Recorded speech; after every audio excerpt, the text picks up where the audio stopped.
Ok, très bien. Donc ce soir, on va voir quelque chose dans cette première session sur le baptême, là. On va voir un peu la symbolique de l'eau dans la Bible. Quelle étrange idée de vouloir nous plonger dans l'eau pour qu'on soit purifié de tous nos péchés. Et vraiment, on sort totalement blanc. Tout ce qu'on a pu faire dans notre passé, Jésus le pardonne avec, bien sûr, s'il y a une réelle repentance. Et malheureusement, parfois, il y a des baptêmes qui sont faits à l'encontre de la volonté de la personne et ce baptême n'est pas valable. On verra aussi le baptême des enfants n'est pas valable non plus puisqu'il faut avoir conscience du péché. Et il faut désirer vraiment faire marcher en sainteté de vie, ce qu'on appelle donc en sainteté de vie, c'est-à-dire ne plus vivre dans le péché. Et Dieu nous aide à cela, bien sûr. Ce n'est pas... Voilà, Dieu nous aide à cela. Par notre propre force, nous n'y arrivons pas. Et c'est pour cela que Dieu nous donne le baptême pour le pardon des péchés. Et ensuite, bien sûr, un baptême du Saint-Esprit qui nous conduit dans la vérité, qui nous amène à la repentance. Lorsque nous faisons mal les choses, on sent quelque chose dans notre cœur qui est là, qui n'est pas correct. Et ce Saint-Esprit nous amène, bien sûr, à la repentance. Alors, l'eau dans la Bible est la représentation, en fait, de l'Esprit de Dieu. On va lire quelques passages, on va voir. Donc, on ne va pas encore parler du baptême, simplement de la symbolique de l'eau pour voir à quel point cette symbolique est forte dans la Bible. Alors, dans Zacharie 13, au verset 1, en ce jour-là, une source, donc on parle d'eau, sera ouverte pour la maison de David et les habitants de Jérusalem, pour le péché et pour l'impureté. Donc on s'aperçoit que déjà, Dieu parle d'eau, en fait, pour le péché et pour l'impureté, parce que son désir, bien sûr, c'est que nous soyons comme lui, sans péché. Et bien sûr, c'est le travail d'une vie. Mais en même temps, il dit que pour cela, il envoie une source. Donc, c'est-à-dire qu'il envoie, en demi-mot, son Saint-Esprit. Et il faut savoir que, à cette époque-là, les seules personnes qui étaient baptisées et qui avaient reçu le Saint-Esprit étaient donc les rois et les prophètes. De nos jours, il y a la dispensation du Saint-Esprit et tous nous pouvons recevoir le Saint-Esprit, mais à cette époque-là, ce n'était pas le cas. Elle donne la vie, cette eau. Elle désaltère physiquement, mais surtout spirituellement. Il faut comprendre que l'image de l'eau dans la Bible, bien sûr, et c'est pour un nettoyage des péchés. On ne nettoie pas le péché en allant se frotter avec du savon dans la baignoire, pas du tout. Le péché, c'est quelque chose qui contamine à l'intérieur et qui peut, on le verra certainement, contaminer non seulement nous, contaminer aussi ceux qui nous entourent et contaminer nos générations, bien sûr, qui viennent après nous. Dans Ésaïe 44, 3, 5,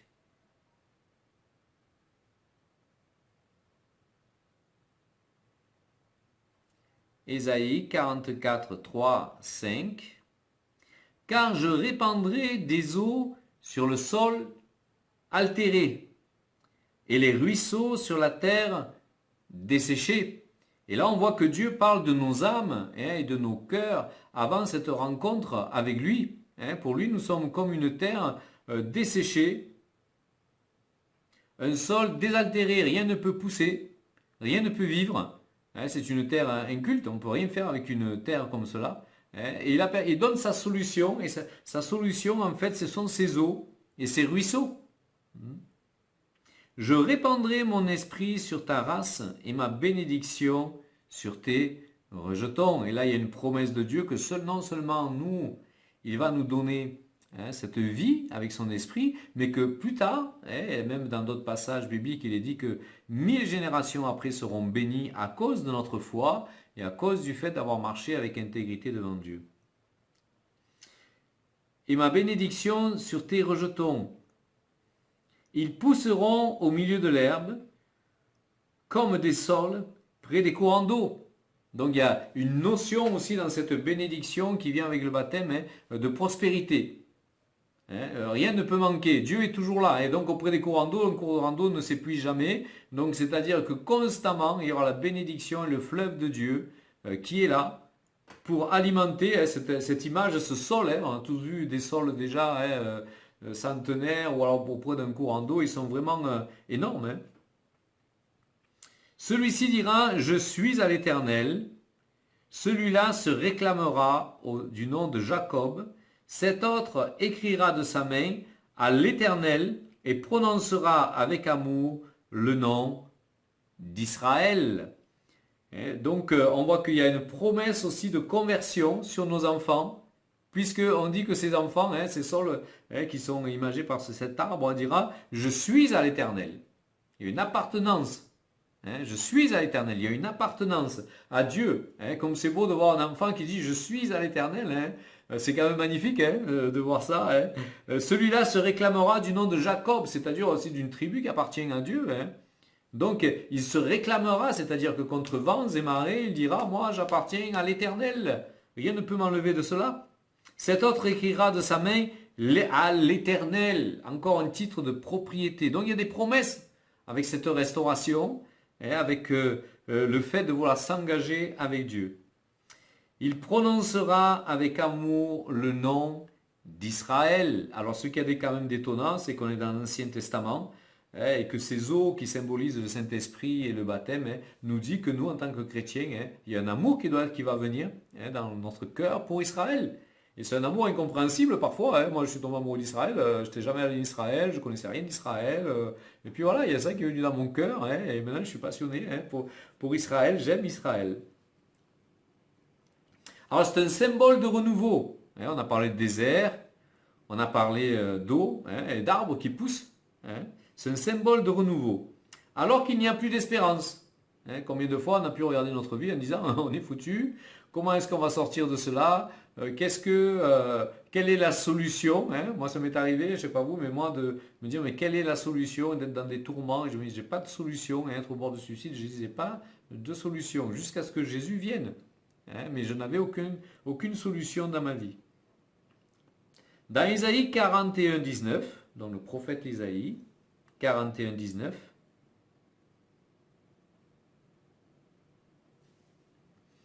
encore une promesse d'espérance. Je planterai au désert, c'est-à-dire dans nos cœurs, cèdre et acacia, myrte et olivier. Dans la région sans eau, je mettrai des cyprès, des pins et des buis. Donc on voit que Dieu a un projet. Il y a une implantation dans nos cœurs de la part de Dieu, de quelque chose de prolifique, et qu'il va continuer à arroser. Parce que si tu plantes un arbre, tu l'arroses une fois, il meurt, ça ne sort plus. Donc il y a quand même une espérance qui est là, qu'avec l'eau du Saint-Esprit, l'eau du baptême qui nous purifie, en fait, que quelque chose va venir sans cesse. On verra, Jésus a dit, venez à moi, vous tous qui avez soif, et des fleuves d'eau vive sortiront de son sein. Donc c'est une promesse réelle. On parle d'un Jésus qui est réel, d'un Jésus qui est vivant, d'un Jésus qui est ressuscité et qui nous donne son Saint-Esprit, qui pardonne nos péchés et qui nous fait rentrer dans quelque chose de nouveau. Alors l'eau symbole est un signe d'abondance et de multiplication sans que la main de l'homme ne soit intervenue. Sans que la main de l'homme ne soit intervenue. Mais une abondance par la main divine, la volonté de l'Éternel. Et ça résume le baptême. Comment effacer nos péchés? Qui a le pouvoir d'effacer nos péchés? C'est ce qu'on dit souvent quand on évangélise. Jésus est le seul qui a le pouvoir de pardonner tes péchés. Tu peux aller où tu veux, parler avec qui tu veux, adopter ce que tu veux. Le seul qui a le pouvoir de te pardonner tes péchés, c'est Jésus, et il le fait à travers l'eau du baptême. Et donc une promesse d'abondance, la main de l'homme ne peut rien faire. La main de l'homme ne peut rien faire pour cette abondance, pour ce pardon de péché. Et c'est la main divine en fait qui fait qu'il y a cette restauration, imagée ici par plein d'arbres différents. Donc la variété de Dieu dans l'abondance qu'il veut nous donner, la variété de Dieu dans tous les domaines de notre vie qu'il veut restaurer. sans que la main de l'homme ne puisse venir là. C'est Dieu. C'est sa décision, c'est sa grâce. Et c'est ça qui est merveilleux. Hein, c'est ça qui est super. On va prendre notre passage, cette fois-ci dans le Nouveau Testament. Alors Jean 21, les versets 5 et 6. Alors Jean 21, les versets 5 et 6. Jésus leur dit, c'est pas grave Mireille, ne t'inquiète pas, après je t'envoyerai les versets. Hein. Au début c'est normal de chercher un peu comme ça. Alors Jean 21, versets 5 et 6. Jésus leur dit, enfants, n'avez-vous rien à manger? Ils répondirent non. Il leur dit, jetez le filet du côté droit de la barque et vous trouverez. Ils le jetèrent donc et ne pouvaient plus tirer à cause de la grande quantité de poissons. Ah, donc c'est une pêche miraculeuse qui est là et qui symbolise encore le fait que l'homme n'a rien fait pour les poissons. C'est pas lui qui les a élevés. Donc c'est l'abondance de Dieu qui vient sur l'ordre de Jésus-Christ dans cette eau des baptêmes. Et alors moi je voudrais vous dire que moi j'ai vécu une expérience comme ça une fois où j'étais avec des pêcheurs avec qui il y avait un filet qui était là. Donc ils ont dit pareil, on n'a rien pêché, toute la saison a été morte, elle n'a rien pêché. Moi j'ai jeté le filet et j'ai remonté le filet, il était archi plein. Et donc c'était un signe que Dieu m'a donné à ce moment-là, mais les signes que Dieu a donnés, que Jésus a donnés à cette époque-là sont encore toujours possibles de nos jours. Alors plus tard, regardons ce qui est intéressant dans le verset 11, un peu plus bas, donc puisqu'on s'est arrêté au verset 6. Il est dit qu'il y avait 153 grands poissons. Et si on regarde la valeur numérique des lettres, parce que vous savez que l'hébreu, ça peut se lire de droite à gauche, de gauche à droite, certains mots. Les numéros aussi les lettres ont une valeur numérique, on appelle ça la gématrie, ou la gématria. Et si on regarde en fait ce mot, de poisson, on s'aperçoit que le numéro correspond en fait 153 à Eglem. E-G-L-A-I-M. Et dans Ézéchiel, on parle de Eglem.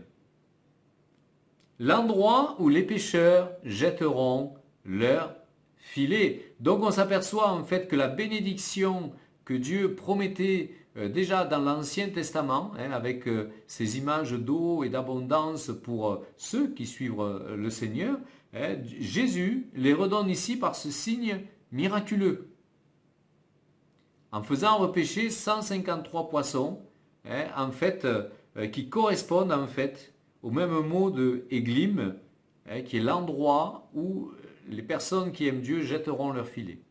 Alors c'est une belle relation entre ces deux textes que Jésus a fait, parce que c'est exprès qu'il donne ce numéro 153, qui correspond au nombre de poissons qui ont été pêchés. Et donc il y a une similitude toujours avec l'abondance et l'eau. Et le fait que Dieu nous demande d'être baptisés pour entrer dans cette abondance. Jean 21, 5, 6. Alors il y a une prophétie aussi qui est très connue dans le milieu chrétien et qui parle de l'abondance aussi. C'est une vision qu'a eu le prophète Ézéchiel donc en fait dans le chapitre 47, et on voit l'eau qui sort du temple. Donc on s'aperçoit que vraiment le symbole de l'eau, c'est la purification, puisque dans le temple on ne pouvait rentrer, le grand prêtre ne pouvait rentrer que complètement purifié. Et donc on dit que l'eau sort du temple et qu'elle se divise en trois. Vers la grande mer, le lac Tibériade et la mer morte, dont les eaux seront purifiées à son contact. Alors ceux qui ont déjà voyagé en Israël, ils savent que la mer morte, moi je me suis baigné dans la mer morte, et ce qui est étonnant, c'est que tu ne peux pas t'enfoncer dans la mer morte. Il y a tellement une concentration de sel importante que tu peux te jeter, jamais tu coules. Tu restes toujours à la surface, ça fait même peur. Au début tu essayes, tu as peur, tu te dis non mais je vais couler, et non tu ne coules pas. Tu ne coules pas, c'est quand même assez impressionnant. Et donc on dit que cette eau, en fait, dans Ézéchiel 47, va venir purifier. Parce que même si cette eau, c'est assez impressionnant de découvrir, bien sûr qu'on ne peut pas s'y enfoncer, en tout cas, il n'y a rien qui y vit. Il n'y a pas de poisson, il n'y a pas d'algues, il n'y a pas de mollusques. Et Dieu dit que par l'eau qui va venir du temple, il va venir purifier cela. Alors dans le Nouveau Testament, on va voir un peu ce que Paul nous dit. Paul nous parle de l'analogie entre la traversée du peuple de Dieu au travers de la mer ouverte et du baptême de Jésus. On se souvient de cet épisode où le peuple de Dieu est en captivité en Égypte, et puis Dieu suscite un libérateur, Moïse, pour arracher en fait son peuple à la tyrannie de Pharaon. Et donc il arrive à un moment où ils sont là, il n'y a plus d'espoir, il y a l'armée qui est d'un côté, de l'autre côté il y a la mer, et Moïse, bien sûr, il dit, Seigneur, comment est-ce qu'on fait? Et il lui dit, étends ton bâton. Il étend le bâton et la mer s'ouvre. Et le peuple passe au travers de cette mer. Ça a été reconnu scientifiquement, il y a des traces archéologiques de cela, j'avais vu une émission là-dessus une fois. Et donc le peuple passe au milieu de cette mer. Et donc, Paul fait une analogie avec le fait de cette purification du peuple qui était prisonnier en Égypte, prisonnier du péché, prisonnier de l'idolâtrie, avec les chaînes de l'esclavage, où il devait toujours plus construire pour Pharaon des briques pour construire des palais et des pyramides. Donc c'était vraiment un esclavage qu'il vivait depuis des centaines d'années. Et là, Moïse, qui est une préfiguration de Jésus-Christ, il annonçait Jésus-Christ par qui il était, leur fait traverser cette mer pour les faire rentrer dans le pays de Canaan, qui est le pays de la promesse. Et nous sommes, nous aussi, à rentrer dans un nouveau pays de la promesse que Dieu a pour nous. Il n'est pas question que tu te fasses baptiser, que tu marches avec le Seigneur et que tu vives toujours dans les mêmes conditions. Ce n'est pas possible. Parce que tout cela dépend de l'alliance.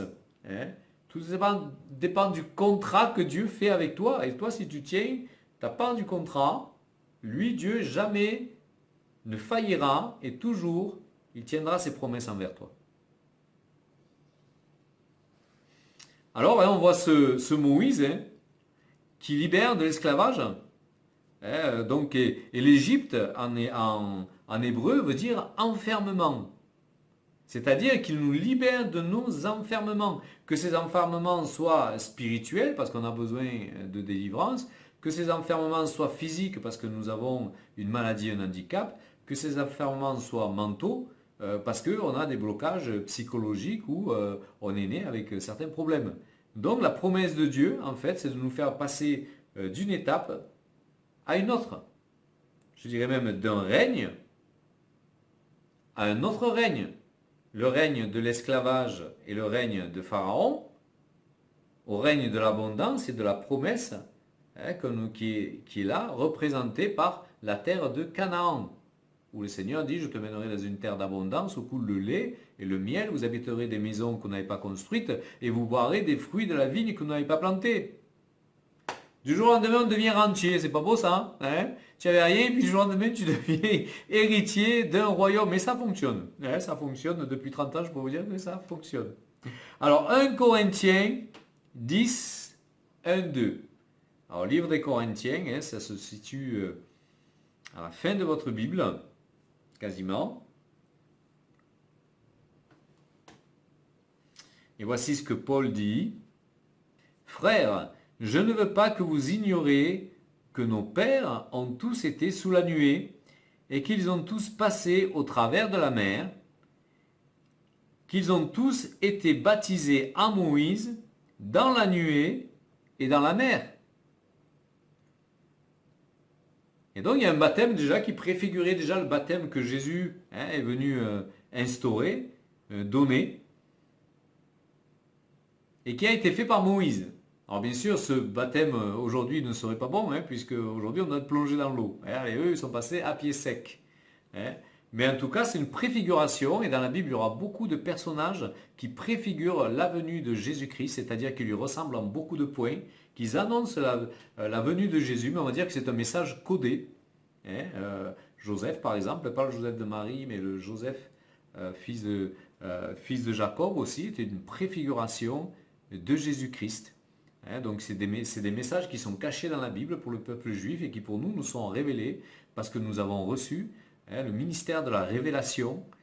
Nous sommes appelés à des révélations célestes, à des révélations. D'ailleurs, le christianisme est la seule, on va dire, religion, entre guillemets, qui est la religion de la révélation. On a la révélation de notre Dieu, de qui est Jésus.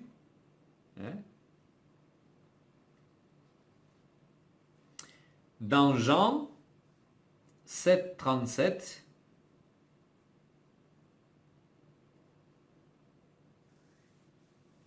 voici ce qu'il est dit. Si quelqu'un a soif, qu'il vienne à moi et qu'il boive. On s'aperçoit, donc à l'époque où Jésus s'adressait donc en Israël, tout le monde connaissait parce que tout le monde allait à la synagogue et étudier les textes sacrés. Donc tout le monde connaissait cette signification d'avoir soif. La signification de l'eau, la symbolique de l'eau qui vient régénérer. Alors c'est pour ça que Jésus, certains l'acceptaient et d'autres voulaient le lapider en disant mais cet homme dit n'importe quoi, il n'est pas Dieu. Dans Jean 4, versets 13-14,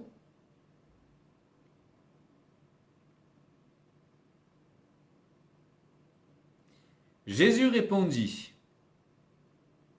donc il se retrouve, le contexte, il se retrouve au bord d'un puits, il y a une femme qui vient puiser de l'eau, et donc Jésus lui demande de l'eau. Et donc la femme s'aperçoit bien que ce personnage quand même est différent, elle lui pose des questions. Et Jésus répond ceci, quiconque boit de cette eau aura encore soif. Nous aussi nous pouvons boire l'eau d'une source, l'eau du robinet en bouteille, nous aurons toujours soif. Mais celui qui boira de l'eau que je lui donnerai n'aura plus jamais soif. C'est ce qu'on entend souvent dans les témoignages. J'ai cherché à travers beaucoup de choses l'amour de Dieu, les réponses de ma vie, je n'ai pas trouvé. Alors on passe d'une étape à une autre, on passe en fait d'un Dieu à un autre Dieu, à une idole, on va essayer la politique, voir sinon j'ai pas de succès, l'argent ça marche pas, les relations sexuelles, ben non plus, je suis toujours déçu, je vais changer de concubin, de concubine, non ça va pas. Et on a toujours cette soif à l'intérieur du cœur, quelque chose qui est là, qui dit c'est pas ça, quelque chose qui dit mais je suis vide, je suis sec. Comment est-ce que je peux donner la vie à ça? Et tant qu'on ne nous a pas parlé de Jésus, tant qu'on n'a pas cette révélation, on est comme dans un tourment. On est comme dans un tourment. Et l'eau que je lui donnerai deviendra en lui une source d'eau qui jaillira jusque dans la vie éternelle. Attendez, mais c'est magnifique. Dieu va te donner à boire et cette eau en fait va jaillir de toi. C'est pas une eau qui va se perdre, c'est une eau au contraire qui va jaillir en vie éternelle. Donc c'est-à-dire que cette eau, tu pourras la communiquer à d'autres. Et cette eau, en même temps, il y aura des effets. Quand tu vas arriver au ciel, oui, tu es enfant de Dieu, tu es passé par les eaux du baptême. Et tu as fait une rencontre personnelle avec Jésus-Christ.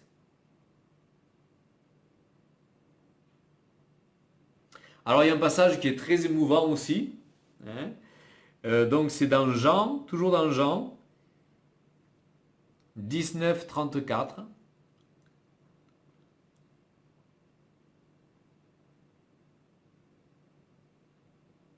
Alors on connaît l'histoire, Jésus crucifié, et pour vérifier qu'il est mort, au lieu de lui casser les jambes, en fait, on lui transperce de le côté.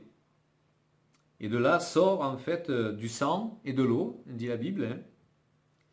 Et puis dans 1 Jean 5, 6, 7, 1 Jean 5, 6, 7, voici ce qu'il est dit. C'est lui, Jésus-Christ, qui est venu avec l'eau et le sang, encore cette notion d'eau, de purification, puisqu'on dit que c'est le sang de Jésus qui nous purifie, l'eau du baptême qui nous purifie, non avec de l'eau seulement, mais avec de l'eau et du sang. Donc on voit bien cette importance jusqu'au bout de sa vie, jusqu'à son dernier souffle en fait.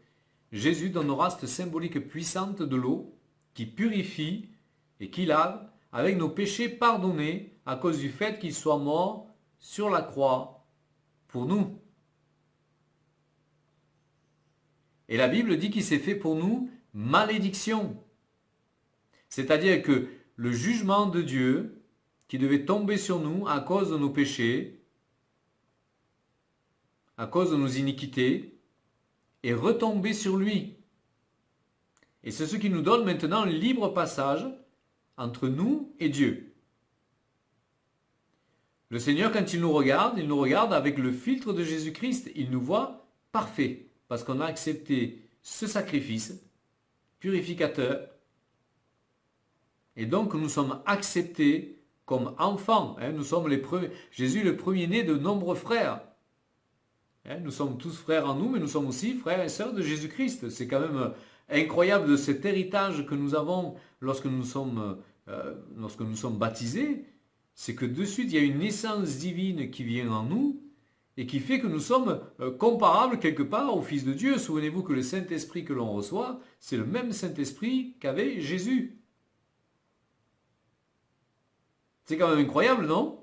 Qu'il n'y ait pas un esprit particulier pour Jésus, un esprit particulier pour Jean-Paul parce qu'il est blanc et qu'il habite en Espagne, pour quelqu'un d'autre, voilà. Non, c'est le même Saint-Esprit, qu'ont les enfants.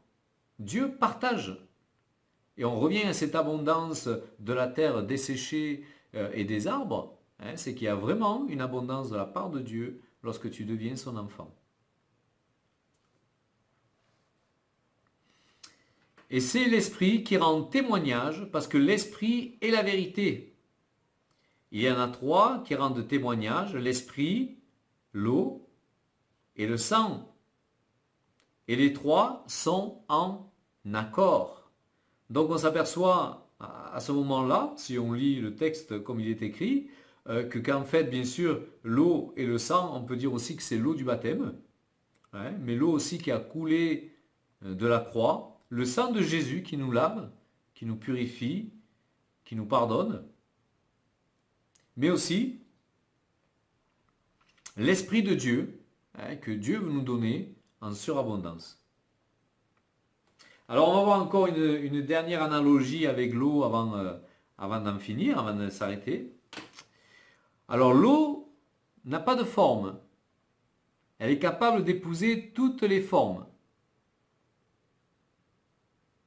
Ça nous semble évident, on peut remplir une bouteille, un bol, une baignoire, donc elle n'a pas de forme. Mais comme le Saint-Esprit, je dirais, il vient s'adapter en chacune de ces créatures.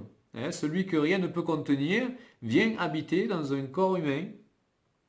Et c'est quand même surprenant et incroyable. Et donc voilà encore une image de l'eau. Elle s'évapore. Et puis on a lu tout à l'heure que cette analogie avec Moïse, il est dit qu'ils ont été baptisés dans la nuée et au travers de la mer. Donc bien sûr une nuée, pour ceux qui ont déjà vu la nuée de Dieu, on dirait vraiment un brouillard, mais c'est un brouillard qui est pur, c'est un brouillard qui est saint, et il est dit dans la Bible que la nuée, en fait, toujours, était sur le peuple de Dieu pour ne pas qu'il brûle avec le soleil du désert. Cette nuée les suivait incessamment. En numéro 3, je dirais qu'elle est incompressible. On ne peut pas arrêter l'eau. On voit les tsunamis, rien n'a la puissance pour arrêter l'eau. Tu peux construire les barrages que tu veux. Si demain Dieu décide de faire pleuvoir en abondance, d'ouvrir les écluses des cieux, tes barrages ils vont lâcher. Ils ont toujours une limite qui est là. Et l'eau est incompressible. C'est pour ça que quand tu as une fuite dans un robinet ou quoi que ce soit, tu ne peux pas arrêter l'eau. Donc automatiquement, ça fuit. Tu ne peux pas colmater, parce que tu ne peux pas la compresser. Et le Saint-Esprit est pareil. On ne peut pas compresser le Saint-Esprit. On ne peut pas donner une forme au Saint-Esprit. Dans le sens que le Saint-Esprit est libre de faire absolument ce qu'il a le désir de faire. Et on ne peut pas le mettre dans un moule. Et lui ordonner d'agir comme cela, et puis comme cela, de se manifester à telle heure et pas à telle heure. Non, le Saint-Esprit reste celui qui nous domine quelque part, celui qui est au-dessus de nous, et nous devons faire sa volonté et non pas lui doit s'adapter à la nôtre. C'est la différence entre une vraie et une fausse conversion, où finalement on a mis le Saint-Esprit de côté et on arrive à faire ce qu'on a envie de faire, et presque on donne des ordres à Dieu sur comment il doit le faire. Mais donc ce Saint-Esprit, et cette eau est incompressible. L'eau a une mémoire. L'eau a une mémoire. Ils ont découvert ça il y a quelques années, que l'eau avait une mémoire.